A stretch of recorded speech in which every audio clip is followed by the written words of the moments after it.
never become fully immune to seeing an animal get put to sleep. You never become fully immune to hearing that animal cry while it's in the kennels. You don't.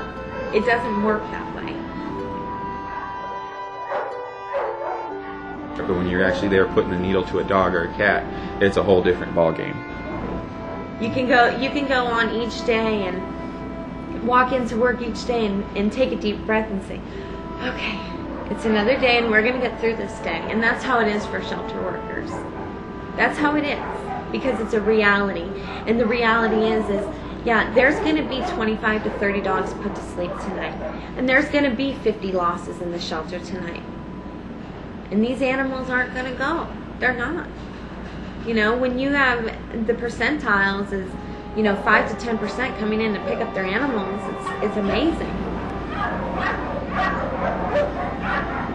Here at the shelter, when an animal comes in, we only give it 6 working days for the owner to find it and to put it up for adoption. So it's here for 3 days for the owner to try and find it, and then only 3 more days. And the reason for that is right now at this shelter, we're taking in between 100 and 125 animals a day. The most heartbreaking thing down there is you see an animal that's 10 years old. Where was that animal for the last 10 years? Where was it?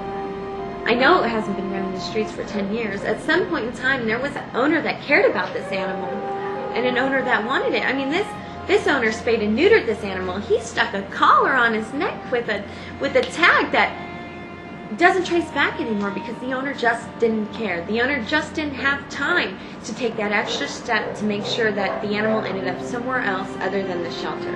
Somewhere else. Anywhere. Anywhere is better than here.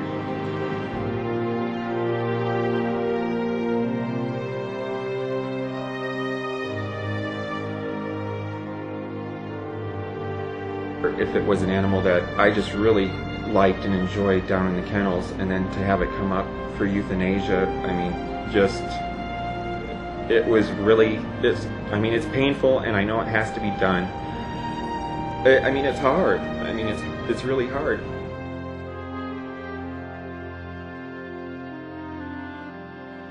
So on his last trip up through the hallway that he came down, he's wagging his tail and he's happy because he thinks he may be going home, but instead of making a left, he's making a right. And he's going down the other way and he's getting attached to the wall, and still at this point he's excited because he doesn't know. He doesn't know that this is his last chance at life. And I went down into the kennels and I saw a cat get euthanized and I saw a dog get euthanized, and you hear the cat meow and you think, oh my gosh, it's asking for your help. It wants your help. You don't want your animal to have its last few minutes having strangers hold it and give it a shot. Scared and alone with people they don't know.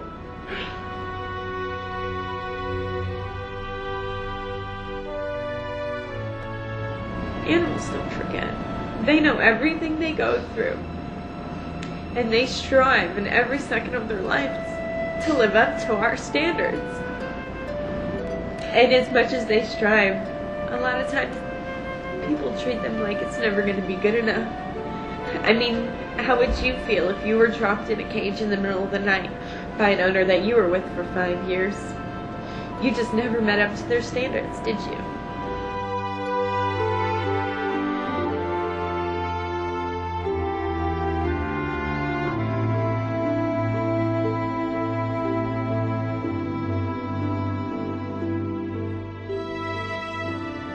We need everybody's help to stop this. So we don't have to feel this way anymore. So we don't have to do this anymore.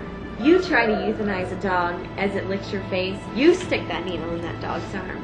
It's not easy. There's still 25 to 30,000 animals every year that have to be euthanized in Clark County. You pretend like it doesn't exist, and you use euphemisms like, oh, we put him to sleep, or it's not our fault, and boy, isn't that terrible. But I guess it brought it into reality when I had to do it, and I probably had to euthanize close to 30,000 animals, and most of which were fine. adoptable pets, nothing wrong with them, but they had to be destroyed.